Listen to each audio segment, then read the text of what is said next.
Hello दोस्तों, welcome to Supriya study centre. आज हम लोग झारखंड बोर्ड के जो मॉडल पेपर है फिजिक्स का 24 से 25 वाले सेशन का जो एक एक सेट सबके लिए आया है उसको देखेंगे। आज हम लोग सेट वन को देखते हैं। इसके बाद हम लोग 2000 जो 23 से 24 सेशन का था उसके मॉडल पेपर को देखेंगे। इसी तरह सारे मॉडल पेपर को देखेंगे झारखंड बोर्ड द्वारा जारी किया गया, और प्रीवियस ईयर क्वेश्चन को भी देखेंगे। आप इस चैनल से जुड़े रहने के लिए सब्सक्राइब कर लीजिए। चलिए हम लोग मॉडल पेपर में जाते हैं। वेरी इंपॉर्टेंट क्वेश्चन है। जो भी स्टूडेंट क्लास 12 जिनका भी साइंस स्ट्रीम है झारखंड बोर्ड से पूरे वीडियो को देखें और चैनल से जुड़े रहिए, आपके लिए बहुत लाभदायक होगा। ये सारे आपके इंस्ट्रक्शंस हैं, आपके एग्जाम में भी दिया जाएगा। जो पैटर्न है आपके क्वेश्चंस का, आप एक बार इसे ध्यान से पढ़ लीजिएगा। अगर हम सारे इंस्ट्रक्शंस को पढ़ने लगे तो वीडियो लंबा हो जाएगा। चलिए आगे बढ़ते हैं, सीधा क्वेश्चंस पे आते हैं। पहला क्वेश्चन बोलता है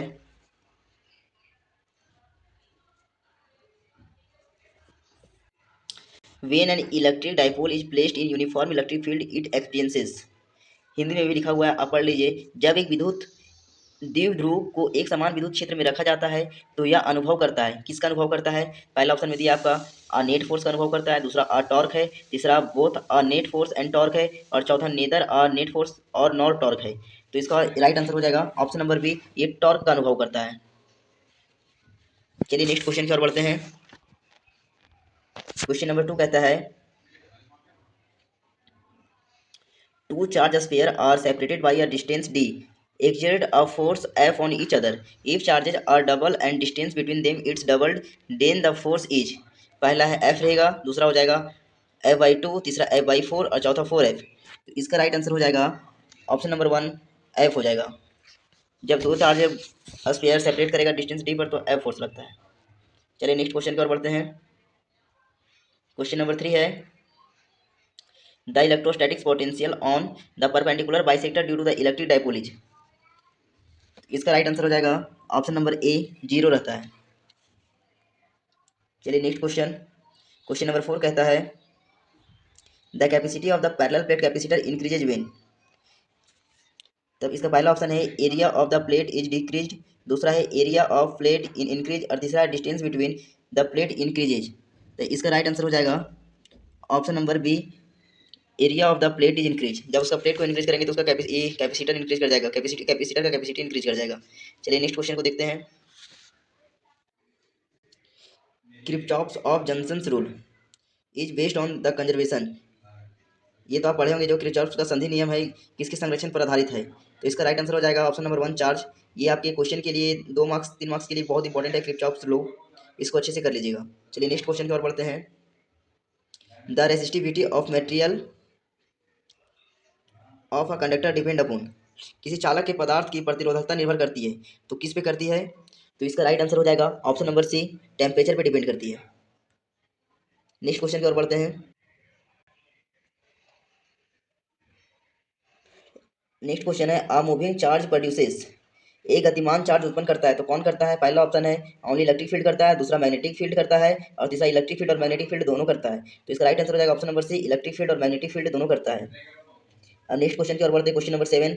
नेक्स्ट क्वेश्चन है question number 8, magnetic effect of electric current was discovered by. इसका पहला ऑप्शन है फ्लेमिंग, दूसरा है ओयस्टेड, तीसरा है फराडे, चौथा है एम्पियर। इसका राइट आंसर हो जाएगा option number B, ousted. Next question, question number 9 की ओर जाते हैं। A magnetic needle is kept in a non uniform magnetic field it experiences. तो इसका राइट आंसर हो जाएगा पहला टॉर्क बट नॉट फोर्स, दूसरा हो जाएगा neither a force not torque, और तीसरा फोर्स एंड अ टॉर्क, और चौथा हो जाएगा आपका a force but not a torque. तो इसका राइट आंसर हो जाएगा आपका ऑप्शन नंबर सी, ये फोर्स और टॉर्क दोनों होता है, a force and a torque, ये दोनों का अनुभव करता है। नेक्स्ट क्वेश्चन नंबर 10 है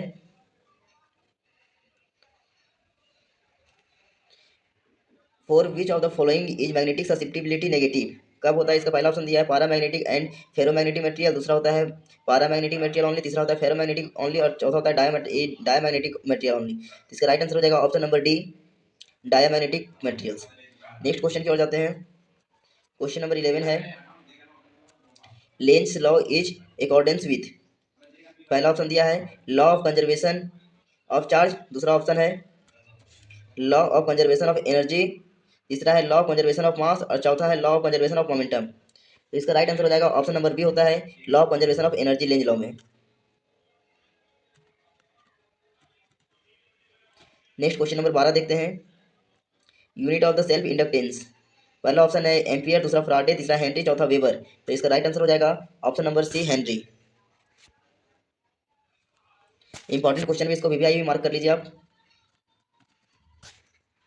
सेल्फ इंडक्शन और mutual induction. Next question number 13 है आपका। What is the reactance of a capacitor in DC circuit. DC circuit में रिएक्टेंस क्या होता है? तो पहला ऑप्शन है 0, दूसरा इन्फिनिटी, तीसरा है 1 और चौथा है नन ऑफ दीज। तो इसका राइट आंसर हो जाएगा ऑप्शन नंबर बी, इन्फिनिटी होता है। नेक्स्ट क्वेश्चन, क्वेश्चन नंबर 14 है आपका। The transformer, the transformation ratio of a step up transformer is equal to 1, दूसरा है लेस देन 1, तीसरा है मोर देन 1 और चौथा नॉट सर्टेन। तो इसका राइट आंसर हो जाएगा option number C, more than 1 होता है। ये इंपॉर्टेंट क्वेश्चन आपका 5 मार्क्स के लिए भी, ट्रांसफार्मर वाला। तो आपको अच्छे से उसके कंस्ट्रक्शंस को, प्रिंसिपल्स को, टाइप्स को लिखना पड़ेगा। 2 टाइप्स होता है, स्टेप 1 और स्टेप डाउन ट्रांसफार्मर, किस में किसका यूज होता है। चलिए नेक्स्ट क्वेश्चन की ओर बढ़ते हैं। क्वेश्चन नंबर 15 कहता है सुटेबल ऑफ डिसइंफेक्टिंग वाटर। इसका पहला दिया है इन्फ्रारेड, दूसरा है माइक्रोवेव, तीसरा है अल्ट्रावायलेट रेज, चौथा है येलो लाइट। तो इसका राइट आंसर हो जाएगा option number C, ultraviolet rays. Question number 16 कहता है which of the following waves has minimum wavelength. इसका मिनिमम वेवलेंथ होता है। पहला ऑप्शन दिया इंफ्रारेड रेज, दूसरा दिया अल्ट्रावायलेट रेज, तीसरा दिया है एक्स रेज, चौथा दिया है गामा रेज। तो इसका राइट आंसर हो जाएगा ऑप्शन नंबर डी, इसका राइट आंसर हो जाएगा gamma rays. Next question number 17 है the image form by a simple microscope is. Simple microscope मतलब सिंपल सूक्ष्मदर्शी में बना हुआ प्रतिबिंब होता है, कैसा होता है? तो आपको बताना है। इमेजनरी एंड डायरेक्ट होता है, दूसरा इमेजनरी एंड इंटरप्रेटेड होता है, तीसरा रियल एंड डायरेक्ट होता है, चौथा रियल एंड इंटरप्रेटेड होता है। तो इसका राइट आंसर हो जाएगा option number A, imaginary and direct होता है। Next question, question number 18। The focal length of the objective and the I pieces of the telescope R F and respective the magnifying power of the telescope is. पहला option दिया है F plus F, दूसरा है F minus F, तीसरा है F by F और चौथा है small F by capital F. तो यहाँ बताना है आपको। तो इसका राइट आंसर हो जाएगा 18 का ऑप्शन नंबर सी, इसका राइट आंसर हो जाएगा। इसका होता है capital F by small F. Next question, question number 19 कहता है the size of the offset table for the deflection of light.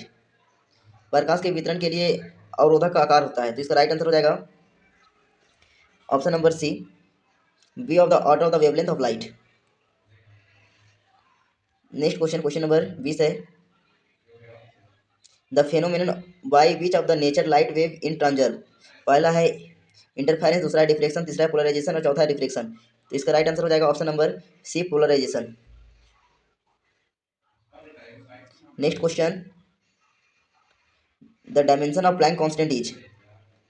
ये तो आसान है, इसका राइट आंसर हो जाएगा option number C, force into distance into time. Next question, question number 22। Nucleus of an atom consistent. तो इसका राइट आंसर हो जाएगा option number B, proton and neutron होता है। Question number 23। If a radioactive atom emits gamma radiation its atomic number. तो इसका right answer हो जाएगा option number D, remain unchange होता है। Next question, in P type semiconductor what kind of impurity is found with valency of 3, with valency of 5, with valency of 2, with valency of 1। तो इसका right answer हो जाएगा option number 24 का ए,